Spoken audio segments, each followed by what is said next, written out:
At least 40% of known US ALS research funding is at risk. And we can prove it. But first, if you're joining us from outside of the ALS community, welcome. For most folks, ALS brings up images of Lou Gehrig, Stephen Hawking, and the Ice Bucket Challenge. But to really appreciate the importance of ALS research, we need to get into the details a bit. ALS is a neurodegenerative disease that causes progressive paralysis of the muscles we use to move, speak, swallow, and breathe. The vast majority of ALS patients only survive 2 to 5 years after onset. It can generally hit any time in adulthood, regardless of gender or ethnicity. 1 in 400 individuals will develop ALS in their lifetimes, with veterans and carriers of certain genes at much greater risk. Importantly, there are no treatments available that substantially slow, stop, or reverse progression for 99% of patients. An ALS diagnosis is currently a death sentence, but research is on the precipice of changing this. The first gene therapy for 1% of patients carrying the SUD1 mutation was approved in 2023 and proves that ALS is very treatable with the right drugs. Researchers now have an unprecedented understanding of disease mechanics, uncovering new biomarkers that will drive earlier diagnosis and improve drug development. And technology advances from gene editing to artificial intelligence are poised to supercharge this momentum.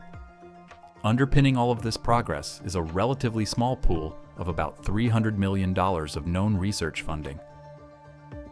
$225 million of this comes from our federal and state governments. NIH is the largest contributor, issuing $139 million of grants in fiscal year 2024. Roughly half came from expanded access and natural history studies under the Act for ALS. The remainder is spread across more than 150 other research grants. The CDC runs the National ALS Registry and Biorepository, historically costing $10 to $15 million. Given the outsized impact of ALS on veterans, the DoD allocates $40 million through its congressionally directed medical research program. State governments, specifically New York and Minnesota, contribute $32 million. Nonprofits make up an estimated $75 million of research funding. $57 million of this is attributable to research spend by ALS-focused charities. The top 3 organizations make up the vast majority of this amount. You can see the complete makeup of this spend in our ALS Charity Analyzer tool, now available on our website. We believe this amount is understated, so we are including a 30% gross up of $18 million to account for a few factors. We know that certain ALS nonprofits are growing their research funding. We also know that some research funding comes from organizations that focus more broadly than ALS. So what does all this mean? $300 million is a directional indication of what's at stake when we discuss funding reductions and risks. Sure, there may be more resources sitting in the private sector or international organizations, but this $300 million is funding some of the most critical research happening today. So that's our baseline. To be clear, $300 million is a pretty paltry amount of research funding for a disease like ALS. The Michael J. Fox Foundation alone spent $350 million on Parkinson's research in its most recent tax year. And because most ALS charity goes to support services, we are heavily dependent on government research funding to the tune of 75%. If you're tracking the news, you've seen that federal funding for medical research is on the chopping block. So what does this mean for ALS? Here's what we've learned so far. The new administration plans to cap indirect costs in NIH grants to 15%. This includes coverage of research costs that cannot be attributed to a single project but are critical, like supplies, personnel, facilities, and more. This reduction amounts to $18 million for ALS, but stands to drain research institutions by more than $4 billion overall. While the move was blocked by a U.S. judge at the request of 22 states, the Trump administration shows no signs of backing down. there is a continuing resolution bill that is making its way through Congress that includes a 57% cut to CDMRP funding, which includes $40 million for ALS. The resolution passed the House on March 11th and is currently being debated in the Senate, with Democrats divided on whether to pass the bill and avoid a government shutdown on March 15th, or push to protect critical funding like this. The combination of both items would reduce ALS research funding by 19%.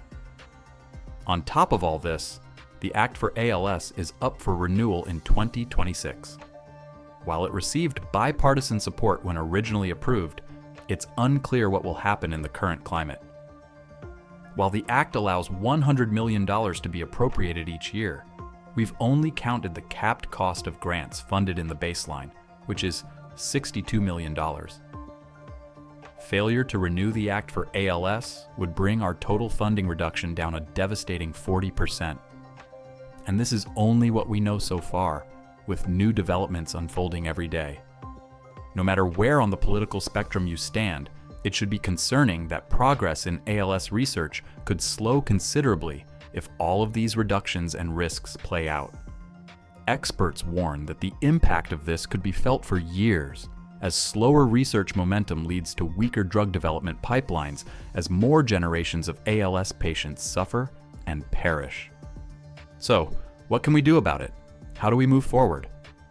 First, we need to push like hell to preserve every research dollar we can. Several ALS nonprofits are issuing statements and offering tools to reach out to legislators. If you are moved to action, please reach out to your legislators and tell them to protect ALS research. Links are in the comments. But if you are listening in from ALS nonprofits, you can make a more compelling case by equipping advocates with talking points backed by objective facts and figures like the ones we just went through. And let's coordinate who is meeting with who across organizations to avoid duplication and make sure we convey a consistent message. Second, we need to contingency plan for the very real possibility that ALS research funding is reduced. The research community could coalesce on a list of priorities to guide grant making and publicly share who is working on what to identify overlap and foster collaboration. Nonprofits could publicly share grant details and coordinate to ensure priority work is fully funded. Together, these initiatives could allow us to maintain strong momentum on critical work and stretch research dollars to the fullest. We just have to break down silos and integrate our efforts to be able to do more with less. The current climate is unsettling, and there is much we can't control. But if we come together and work as one big team, we will continue making progress toward making ALS a much more treatable disease. Thank you for watching, and be sure to check out our website for more information about us and our work. We are in this fight together.